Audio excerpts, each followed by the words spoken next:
When I was a kid, Laura wanted me to be her little sidekick forever. As we grew up, she found her crush and warned me, "Leo, can you stop bothering me for the rest of your life? Stay away from me. You annoy me just by being around." Dad was so scared of upsetting Laura that he quickly sent me abroad. A long time later, she suddenly asked about me. My dad assured her, "Relax, Laura. I've arranged a marriage for him. He won't bother you anymore." The usually calm and composed young lady lost her cool in public. Laura was the young heiress of the Millers. The Thompsons, my family, were just one of many small families relying on the Millers. The only reason I got to hang out with Laura was thanks to some good karma from my ancestors. My great-grandfather and Laura's great-grandfather were like blood brothers. They found a prime piece of land and built houses next to each other. That piece of land is now a villa district, and the houses have been updated to modern mansions by the descendants. I was born as Laura's neighbor. It's like the saying, the nearer a place, the quicker the feet. While other families were trying everything to get close to Laura, I was already her sidekick. I liked being her sidekick because it meant good business relations for my family with the Millers. My dad always urged me to stick close to Laura, to be obedient and attentive, to not make her mad, so the Millers would always look after the Thompsons' business. I had a lot of competition. Every family wanted to have their son beside Laura. Laura took in anyone who came, but my spot was pretty secure. Every time some boys bullied me, Laura would send them away. Recently, it was Victor's turn. During a trip to the Maldives, while Victor lounged on a sunbed in beach shorts, soaking in the sun, he complained, "Leo, my juice is gone." I got the hint and grinned. "Alrighty, juice coming right up." I dashed off to grab some juice. When I returned, I overheard him complaining to Laura, "Why do you always bring Leo?" Laura shrugged, "He wants to come, so I bring him." Hey, Laura took me everywhere, always had. From childhood to now. Happily, I set 2 glasses of juice on the little table between them. "Here's the juice. Enjoy." Victor shot me a deadly glare. I loved that look, him disliking me but not being able to do anything about it. Victor and I were classmates, so I knew exactly what kind of guy he was. So when he ditched me during a sightseeing bus tour, I wasn't surprised.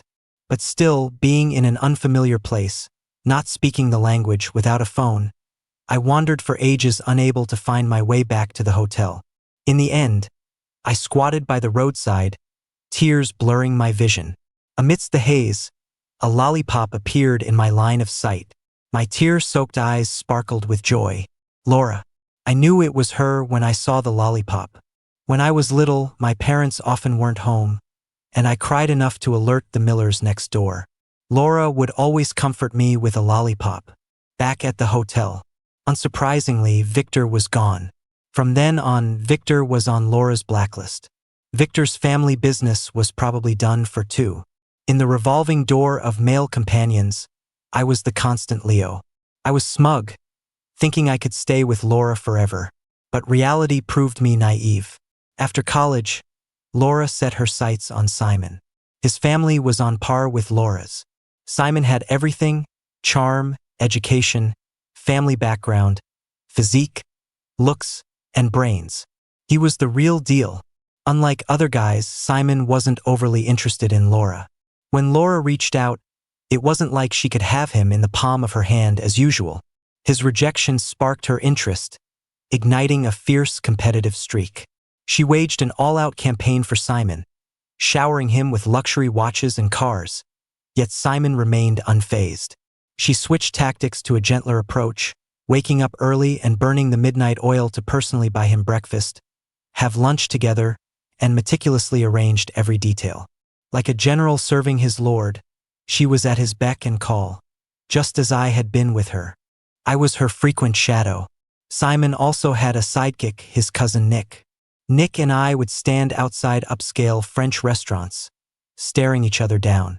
Finally, the handsome couple would finish their dinner and exit. Simon thanked Laura, his lips parting slightly. "Thank you for dinner. I see your sincerity, but it's not enough yet." Nick flipped me off, made a disgusted face, and gleefully followed Simon away. Laura frowned, but since Nick was Simon's cousin, she said nothing. Simon was truly a golden boy. Even his hair seemed perfect. I tore my gaze from Simon's striking back and turned to Laura.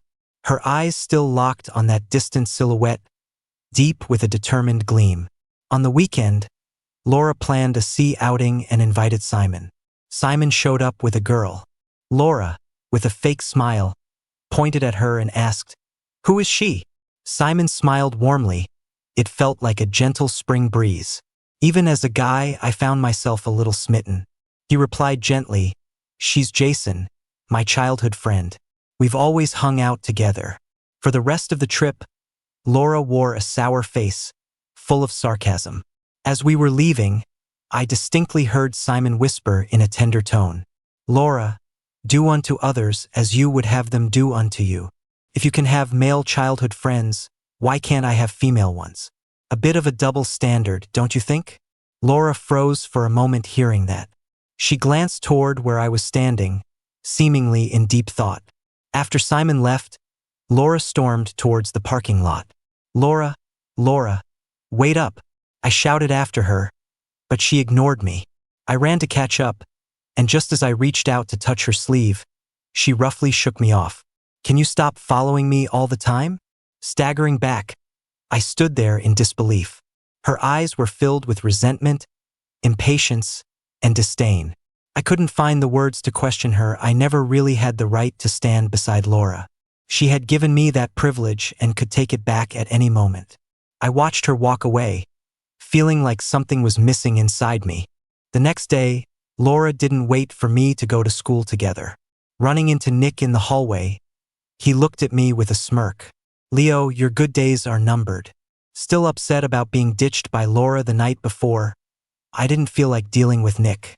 But he wouldn't let me go, grabbing my shirt and pushing me to the ground. "What the heck are you doing?" I demanded, frowning at him. He crouched down, tapping my face.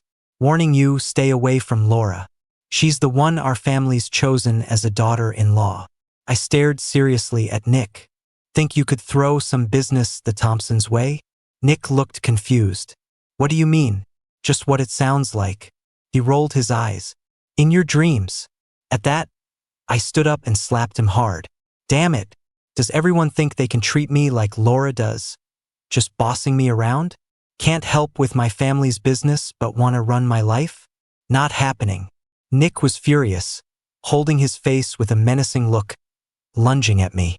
I didn't hold back either, sidestepping, lifting a leg, and kicking him smoothly. He hit the ground hard. This whole scene cleared up a lot of my frustration from last night. I let out a big sigh and went straight to class. After class, I planned to find Laura, but she found me first. Shocked and excited to see her at the door, I quickly packed up my books and rushed over. "Laura," I called, but she didn't reply or pat my head like she usually did. I thought she didn't look too happy, maybe she was still mad about last night, but I hadn't really done anything wrong. She glanced at me and said, "Follow me." I trailed along behind her. We were headed toward the art department. Sure enough, we arrived where Simon was. We weren't even close to the dance studio before I heard crying, and a bad feeling hit me. Simon was comforting a sobbing Nick. Laura led me over, terse and straightforward, ordering apologize. I widened my eyes, displeased. How could Laura just side with him without knowing the whole story? I protested. He bullied me first. Ignoring my explanation, Laura was firm. "Leo, apologize." "No, I won't." For the first time ever, I defied Laura. Seemingly surprised by my disobedience, Laura's face grew angry. "If you don't apologize, don't ever show up around me again." I stared at her unbelievingly. In the past, she always had my back when someone bullied me. But now, she's the main one picking on me. I shot an angry glance at Simon and Nick. Simon looked apologetic, glancing at Laura. "Laura, it was just a little scuffle between them. No need to be this serious. But next time, avoid the face boys care about their looks too, you know." Pretending to plead for me, he was actually blaming me for Nick's bruised face. True to form, Laura's face became even sterner, her look showing no compromise.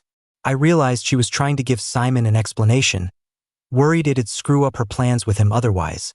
Tears welled in my eyes, pure frustration washing over my face. Battling with myself for minutes, I grudgingly apologized. I'm sorry. As soon as Nick heard my apology, he stopped crying and lifted his head. That's all I get for how badly you treated me? One lousy apology? Noticing his bruised, swollen face, I was shocked. Did I do that to him? Your face? Just as I was about to ask, Nick slapped me, the sting burning my cheek. My anger surged, ready to hit back, but Laura caught my wrist. Struggling to break free, I shouted, Laura, he hit me. Good, now you're even, she replied coldly. I stared at her, the childhood friend who always cared for me, now feeling so different. Laura's brows furrowed as she looked at me with disapproval. Finally, I yanked my hand away from Laura's grip and ran away disappointed. Now Laura and I were in a standoff. She didn't wait for me to go to school anymore, and whenever I left home, all I saw was her car disappearing. At school, she avoided me like the plague, afraid I'd cling to her. So, I decided I'd enjoy some peace alone. Over the weekends, my dad noticed I stayed home more than usual. Worried, he finally approached me. Leo, are you having a fight with Laura? Feeling down, I stayed silent. Dad gently explained. For the past month, the Thompsons' business has hit roadblocks. Deals that were settled are suddenly falling through. If this keeps up, the Thompsons won't even be able to keep up a facade anymore. Maybe you could see where Laura stands? Looking at his graying hair and face lined with worry, my heart ached. Dad took over the family when it was a mess. For family honor, he's had to hold it all together, no matter what. All these years, I was willing to play the lackey for Laura because seeing Dad bow and scrape before those with power hurt. If pleasing Laura meant peace for the family and a straight-backed dad, then a little ego bruising was worth it. If I don't make the first move, Laura won't reach out on her own. I'm always the one to give in first. She never reaches out on her own. The only time she did, she was accusing me on someone else's behalf. Monday, I was back at school, pacing outside Laura's faculty office. For weeks now, Laura's been publicly dating Simon, and it's all over the news. I don't even know what my relationship with her is anymore. Isn't that Leo talking? That mocking tone, can't mistake him, it's Victor. He's been getting a lot of attention lately, with the Millers taking care of his family, boosting their business. The entire Victor family has moved up a notch. Back in the day, anyone who bothered me would be blacklisted by Laura. She's really changed now. Why are you here to see Laura? Some people just don't know their own limits. A hanger-on of a nanny dreaming of climbing up the social ladder to be someone big. Too bad. Princesses are destined to be with princes. His annoying chatter goes on. I looked at him coldly. And you? Are you a wild pheasant or a crow? If I can't be the big shot, how can he? If I'm not good enough for the princess, is he? Who are you, disgusting? Me? Just like that, Victor got pissed off. But then he laughed it off. People like you are destined to be nobodies. Just wait, you'll be driven out of this city. Then he sauntered away, feeling cocky. Driven out? Me? Suddenly, I thought of what Nick said. It must be Victor stirring up trouble with Simon. I didn't get to see Laura in the end. She went to Harbor City with Simon. No worries. She'll be at Mr. Miller's birthday bash. For sure. The weekend. Influential folks from politics and business attended Mr. Miller's birthday bash. I looked around but didn't spot Laura or Simon. After Grandpa and Mr. Miller's speeches, the opening dance began. The bright lights dimmed. Colorful lights glittered in the venue. A perfect couple appeared at the center of the dance floor. Music played, they danced. Handsome guy, beautiful gal, moving gracefully. The dance ended. Applause thundered. They left after thanking the crowd. Everyone was at ease. I followed them, hoping to ask Laura about any deals involving the Thompsons. I followed to the loft and walked in on Laura and Simon kissing. I stood there, stunned, then quickly hid behind a nearby door. Their intimate sounds were so clear. After who knows how long, they finally stopped. Laura grabbed a glass of red wine and gave it to Simon. They chilled in the cool breeze, looking all lovey-dovey. When's that female friend of yours gonna keep her distance? Simon leaned against the rail, swirling his wine. You're so bad. You have your bros around, Why should my girl pal back off? Laura kissed his ear and whispered something I couldn't catch. All I heard was Simon saying, well, that depends on you. They stayed cozy for a while before leaving the loft. I stepped out, feeling like I'd fallen into the ice pit. I've got a feeling I really can't stick around Laura anymore. What about the Thompsons' business? Going downstairs, I felt like a lost soul. Nick, Victor, and Jason mockingly raised their glasses toward me. All I wanted was to escape. I dashed to the restroom, gasping for air in front of the mirror. Do you even know why the Thompsons are such a thorn in the Grant's side? I turned, seeing Victor leaning casually against the door, smirking at me. He continued talking. I just passed on the news about the childhood betrothal between your families to the Grants. The Millers are a stepping stone for the Grants to expand their network. As for Laura, the Grants are dead set on her. If you know what's good, better leave. The Grants have sway on both sides of the law, not easy foes. Childhood betrothal? Was there ever one? Is it Laura and me? I wanted to ask clearly, but Victor was already gone. I returned to the banquet hall, spotting Laura chatting with someone, no Simon. I quickly rushed over, trying to explain things to her. I never meant anything by the childhood engagement. I just want peace for the Thompsons. But Nick blocked my way. Where you off to, Shadow? It's none of your business, move. Snap at me again, and you'll regret it like last time. You set me up on purpose. Nick gave me a taunting look. Yep, I did it on purpose, so what? You're just a contrast to my brother. With him around, Laura will always be on my side. I sneered. Yeah, like you're the apple of Laura's eye. You're just a cousin, what's with the show-off? Nick's eyes flickered with anger. He glanced behind me and stood aggressively close. I was getting fed up. Move. A vicious gleam flashed in his eyes. In just a second, our positions swapped. He toppled into the wine glass tower, and I couldn't pull him back. It looked like I pushed him. The sound of smashing glass turned every head in the hall.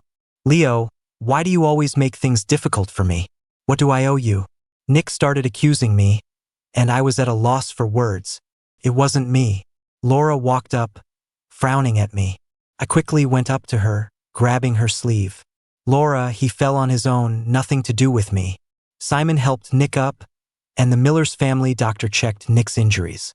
Simon gave Laura a concerned look, hesitant to speak. But I already knew. The next second, Laura pulled her hand away from me. Leo, can you just stay away from me? Stop causing trouble, making me clean up your mess afterward. I'm in a rush to explain. No, I didn't. They all teamed up to bully me. They said we were promised to each other since childhood, so the Grants were always targeting me. Laura looked at me disappointed. They said you had bad intentions towards me, and I didn't believe them. Now you've just proved them right. I glanced sharply at Victor. His eyes were full of glee. Then I looked at Simon and Nick. They were all laughing at me. I'd fallen into their trap. Mr. Miller came in with a smile to break the tension.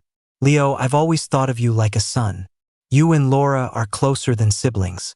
My mom and dad bowed and apologized to Grandpa. Leo's just being thoughtless. We'll discipline him when we're back. Sorry for the trouble, they said. But I didn't care about their opinions, I just wanted to know what Laura thought. But Laura turned to chase after Simon. I grabbed her by the hem. Laura. She turned back, her eyes cold. Leo, can you just stop bothering me your whole life? Stay away from me, you annoy me. Her icy and indifferent gaze scared me enough to let go. I was left staring, tears welling up. She gave me a cold glance before going after Simon. The noise around me was deafening, but I felt like I was in an icebox. Ever since Laura openly expressed her dislike for me at the party, the Thompsons' business has been struggling. Dad's stressed out and Mom's worried sick. I still want to win Laura over, hoping she'd help the Thompsons, but I can't even get near her. I've waited outside her department, hung around her home, and even tried getting an appointment at LM Group. Nothing worked. I couldn't even catch a glimpse of her hair. Coming back dejected once again, Nick, Victor, and a bunch of other unnamed kids blocked my way. I'm not in the mood for a fight and tried to go around them, but they wouldn't let me. I looked coldly at Nick, my gaze void of warmth. Move, I said. Nick just smirked, his arms crossed, challenging me.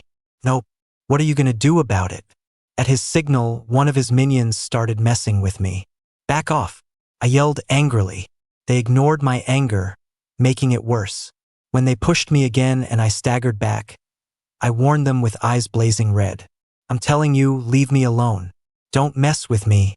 Nick laughed. Go ahead. See what happens when you cross Leo.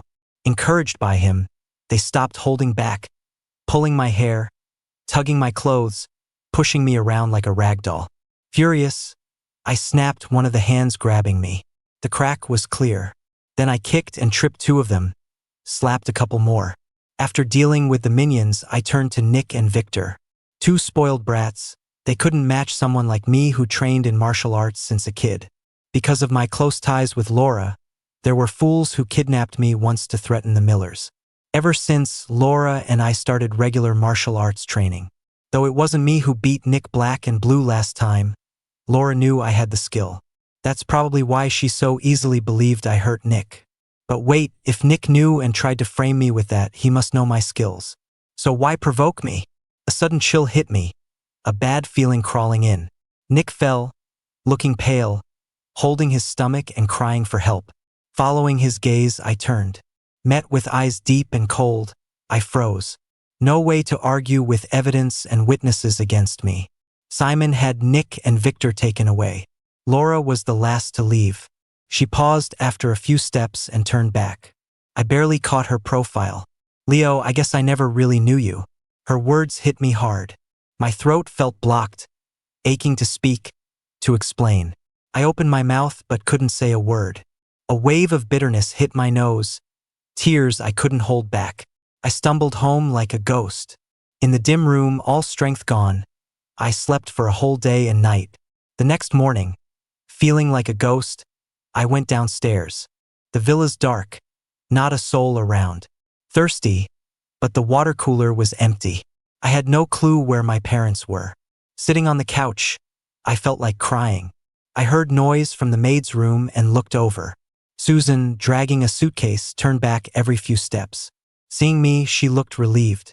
Young master, please talk to the sir. Don't let them fire us. I don't mind a lower wage or even no pay. I've worked for the Thompsons for years. I can't bear to leave. I believe they'll get through this, she pleaded. Feeling dizzy from her words that kept coming, I croaked. Fired? A crisis? She wiped her tears. Sir and Madam haven't slept for days trying to bring in investors. A few products failed, facing high compensation. Only then I realized how broken the Thompsons had become. I held Susan's hand. Don't leave yet, please. Let me think of something. Swallowing hard, I said, just wait. Susan stayed, but the house's finances were wrecked.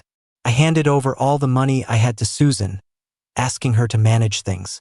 Then I found my parents at the rundown entrance of T Group, surrounded by thugs. These people were yelling, "You have to explain. My daughter died from eating your product. Yeah, your food poisoned my kid, now he's in the ICU." Mom and Dad were in front with company reps behind them.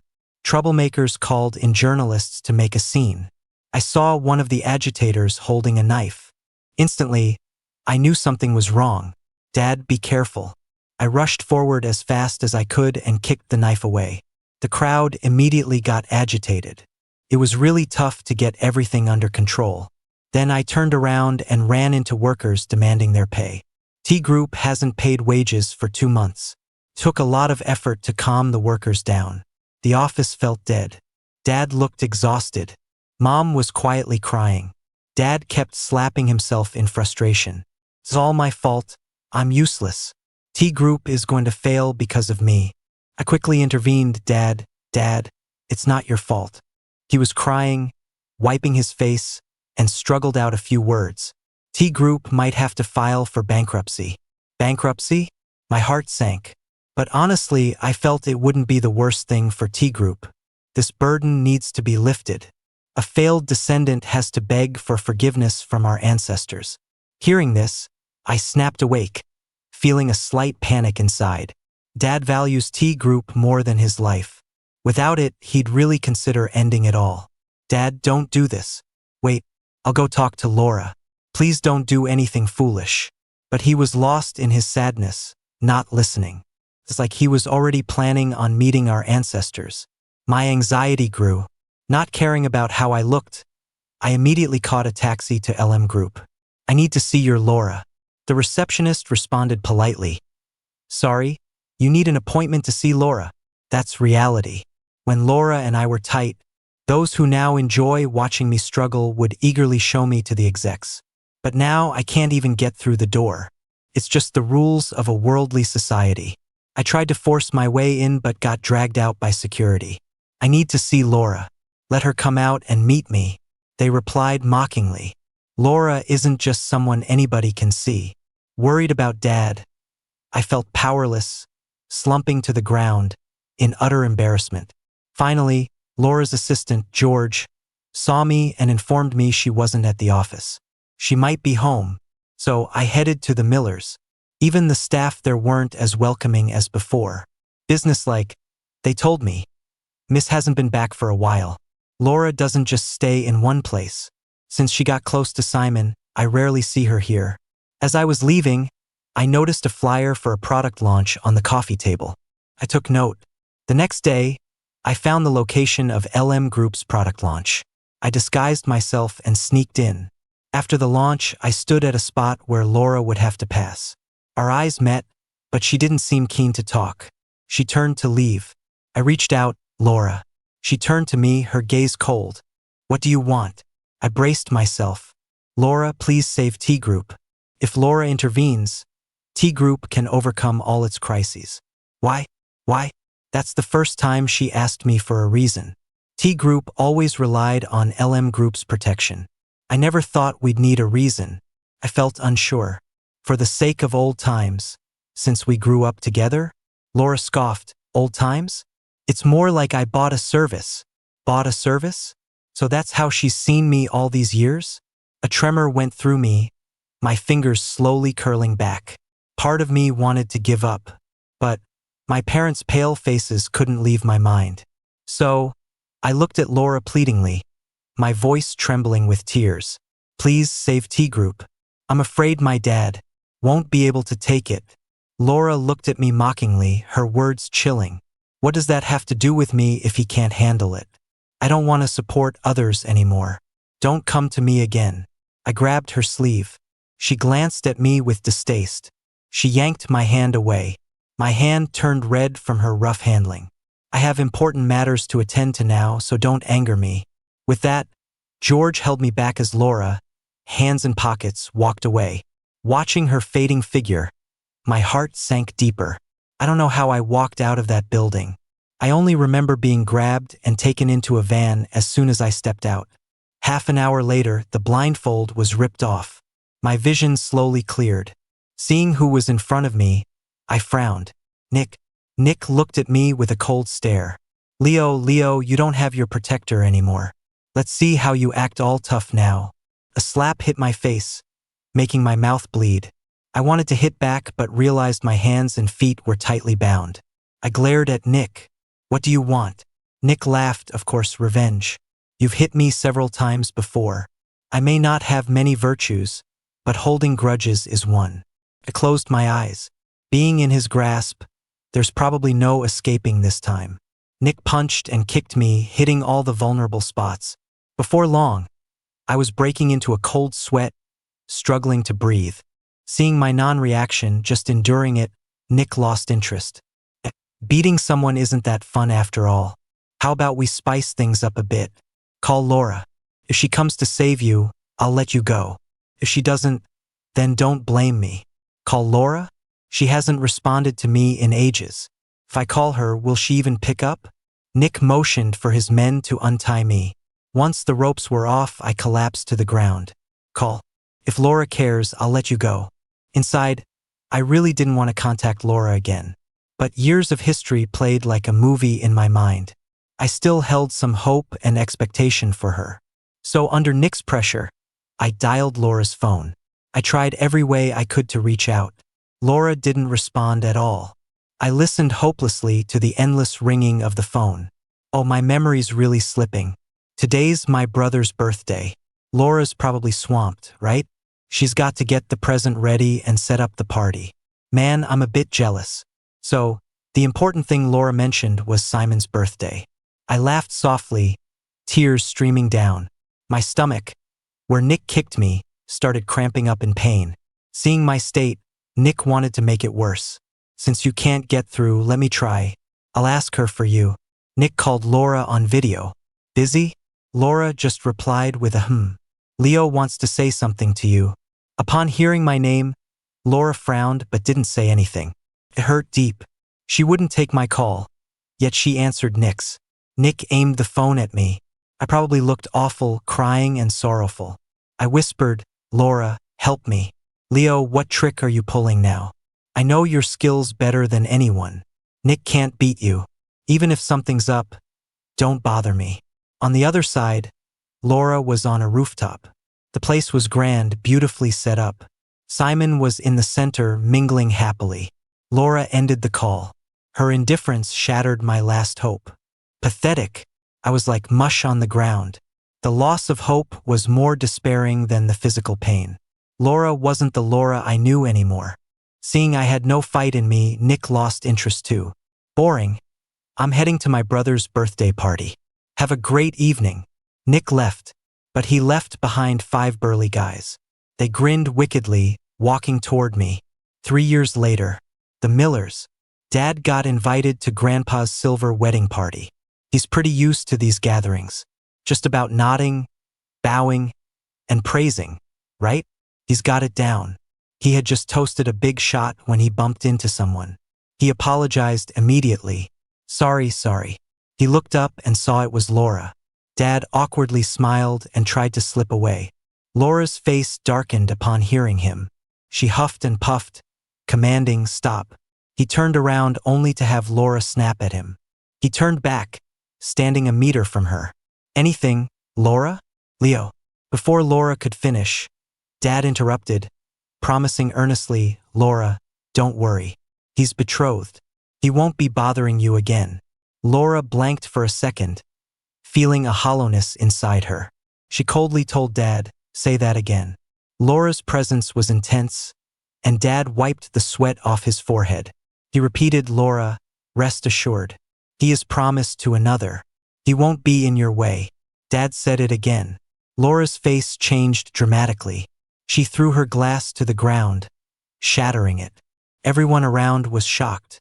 Seeing things go south, Dad slipped away while Laura fumed in place. First thing he did when he got home was call me overseas. I was a bit confused answering his call. It's still early morning for me. He doesn't usually call at this hour. What's up, Dad? Son, stay hidden out there.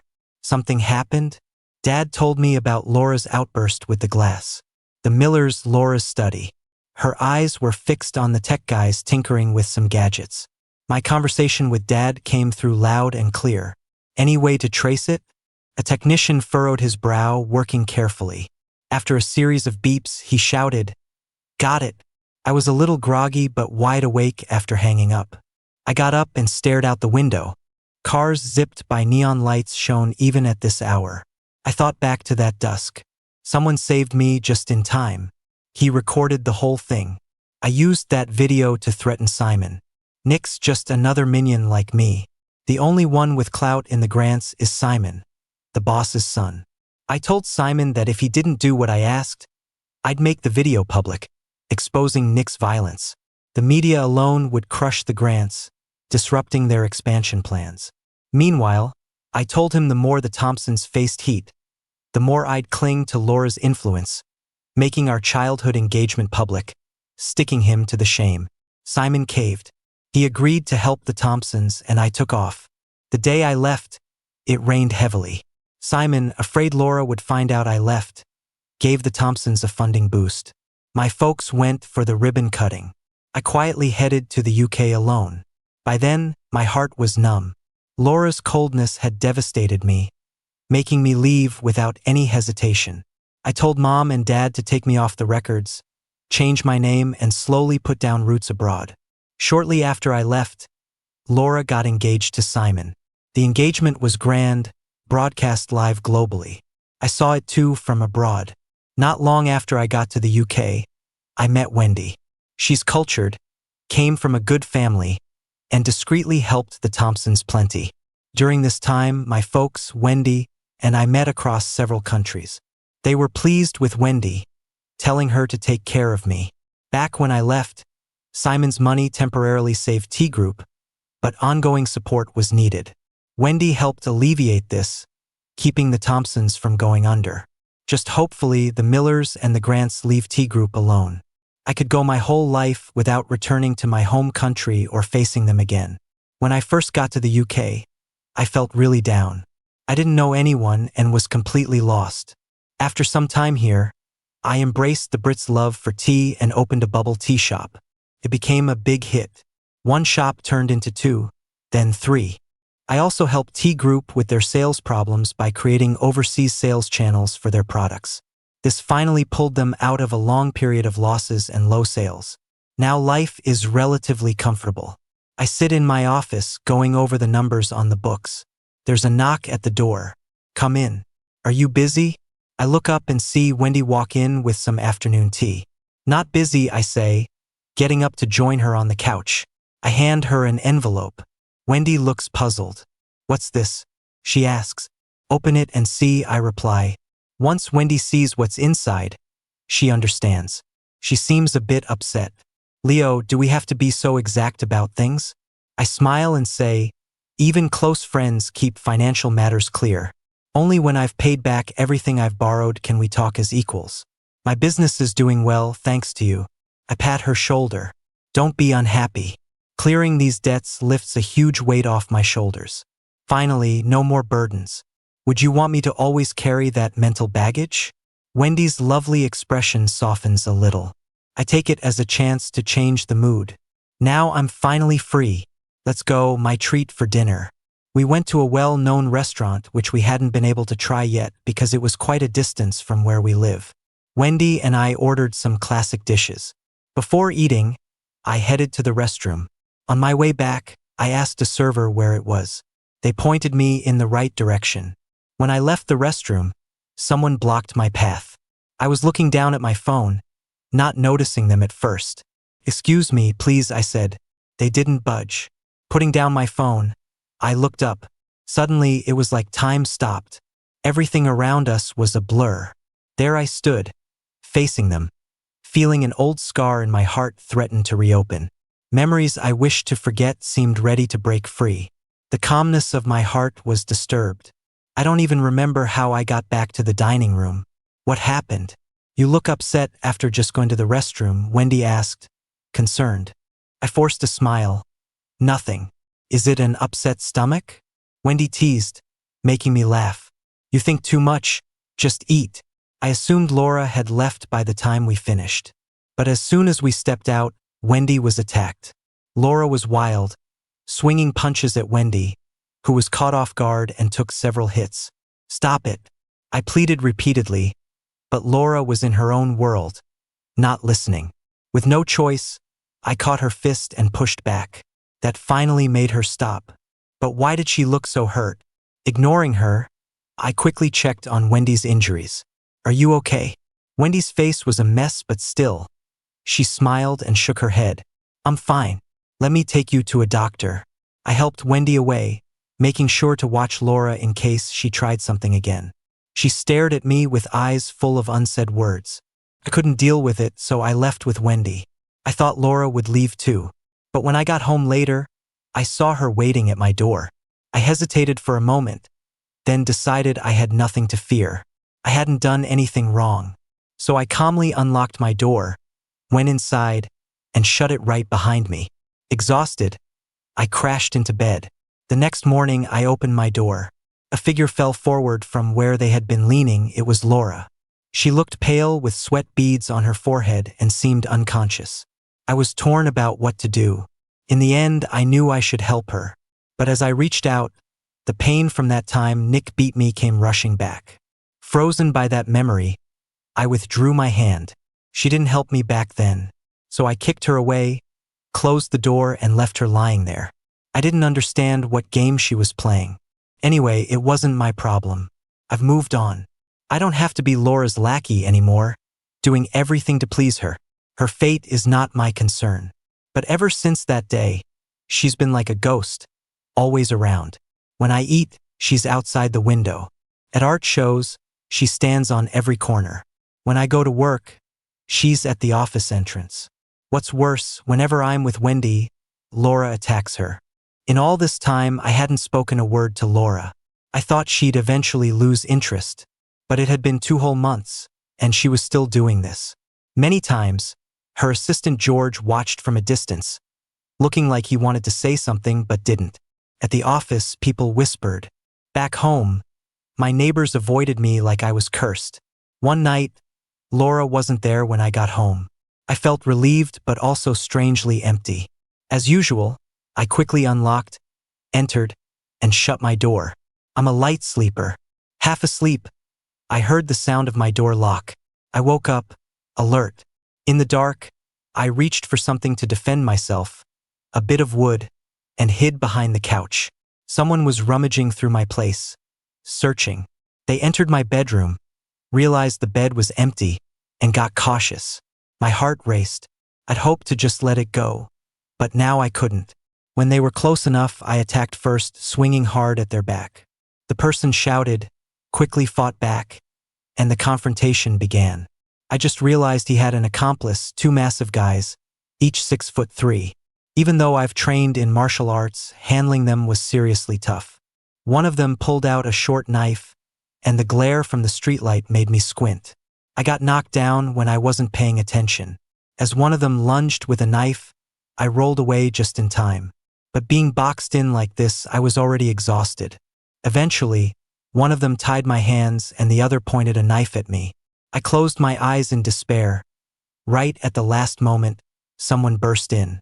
Laura kicked away the guy with the knife. I seized the chance to break free. Together, we subdued the thugs and called the cops. After the police took our statements and left, we both collapsed on the couch. I wanted to break the awkward silence and thank Laura, but she fell off the couch, unconscious. Outside the hospital room, George looked grim. Leo, Laura hasn't been eating or sleeping well these past 2 months.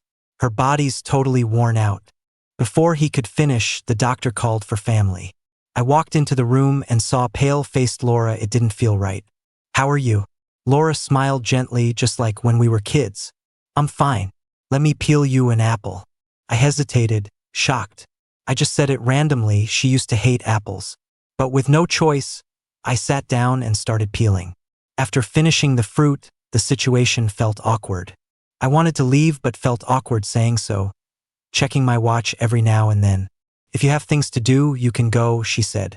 I felt relieved. All right, I'll get going then.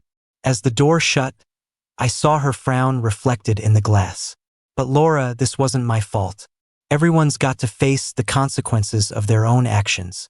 I thought Laura would be in the hospital for a few days, but the next day, she was at my doorstep again. This time, I invited her in. Laura, do you need something from me? You've been persistent for 2 months. Really don't know what LM Group wants from me. Laura's lips tightened, her face flushed but still a bit pale. Her voice choked up. I just miss you. Miss me? I frowned, not quite getting it. And I wasn't in the mood to guess. So I changed the topic. Did you marry Simon? Laura froze for a second, didn't answer, so I continued, you probably have kids by now. She looked at me. Don't you read the news? I shook my head. Nope. I like my peaceful life now. I've moved on, got new friends and a new life. I've lost touch with everything back home. Laura gave a bitter smile. No people, no memories you cherish back there? I looked at Laura and said in all seriousness, no.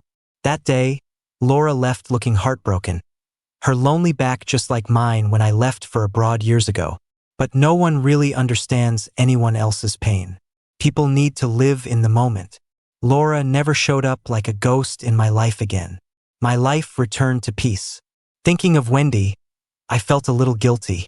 Laura would punch her at every chance, so I tried to keep Wendy away those couple of months. Now Laura's gone. I went to visit Wendy with a gift. I saw her arguing with some guy from afar. Frowning, I parked my car and walked over, overhearing words like deception and shameless. I interrupted, Victor? I hadn't seen him in years, yet he hadn't changed a bit. Victor looked slightly surprised to see me. Leo. I glanced between Wendy and Victor. You guys know each other? They stayed quiet, which said enough. What's this argument about? Victor scowled at Wendy, who turned her head away. In Wendy's living room, he asked, Leo, how have you been? Good, I replied. Glad to hear. Thanks again for saving me back then. 5 strong men, left there by Nick, it was a clear message. At that critical moment, Victor showed up with backup and got me out. Victor had faked loyalty to the Grants. The house where I was kidnapped was found by him. He'd installed surveillance beforehand, capturing the whole thing. That video was what I later used to threaten Simon. Victor laughed awkwardly. It was all Laura's plan. What? I was baffled. Laura? What's she got to do with this? I recalled seeking her help back then. She'd told me to look elsewhere. Victor explained. Laura pretended to marry into the Grants just to get revenge for you. The Grants are a criminal family. The people who kidnapped you were from the Grants. After that kidnapping, you were ill for a year, afraid of the dark, scared to touch or be touched. It was Laura who stayed by my side day and night back then, telling me not to be afraid, saying it was all in the past, and that she'd get revenge for me one day. My heart felt heavy with a flood of repressed emotions. So many years ago, she'd said she'd get revenge, and she actually did? Victor was her plant inside the Grants too. Even Wendy was part of Laura's plans. Victor was visibly angry when he mentioned Wendy. That jerk doesn't even understand you don't go after a friend's partner. Laura just asked her to watch over you. But then she fell in love. She changed her name and everything, keeping you close, effectively cutting Laura off from tracking you. It made Laura anxious. A few years back, fearing Laura might find me, I even kept my phone number secret from my family and mostly used payphones. Turning to Wendy, her lips tight in guilt. Is it true? I asked. Wendy nodded apologetically. I'm sorry, but my feelings for you are real. No wonder Laura punched Wendy every time she saw her. None of them were innocent. I had one last question for Victor. What's your deal with Wendy? She's my stepmom, my runaway mom's stepdaughter. Leaving Wendy's place, my head's a little scrambled. Enemies aren't enemies. Friends aren't really friends. Feels like something's missing. Walking through the square, watching the small groups of people pass by, I feel like I'm in another world. Curiosity eats at me, so I look up news about Laura and Simon. Big business marriage breakdown, the shocking secrets of the Grants exposed for money laundering and drug dealing, the Grants as criminal protectors, the Grants go bankrupt, Grants main members caught. These headlines are all from 2 months ago, each making front-page news. Yet I still can't forgive Laura. Why could she tell Victor and not me? Why choose to hide and hurt me instead? We could have fought together, side by side. Instead, I was left feeling like I owed her while it tore me apart. Is that what Laura thinks love is? Knowing the truth hasn't changed my life. I still wake up, go to work, eat, come home, and sleep. It's a routine until one day I get a package. I open it. It's a stock transfer and asset gifting agreement. Laura gave me all her shares in LM Group and transferred her assets to me. I'm stunned. What's this about? I tried to contact her, but realized I didn't have her number. I called Dad. He hesitated. Leo, maybe you should come back and see Laura. Confused, I couldn't believe Dad wanted me to visit Laura. When I left, I told Dad Laura went after the Thompsons because I was in her way. So Dad sent me off, wanting me never to return. And now he's asking me to see Laura. What happened? I asked, stunned. Dad sighed. She's young, but she's sick. She's given up on treatment. After the call, I was restless. The envelope in my hand felt heavier than ever. I wrestled with my thoughts, finally convincing myself I had to return what she gave me. So I set out to find her. At the Millers, I learned Laura wasn't home. Her mom took my hand.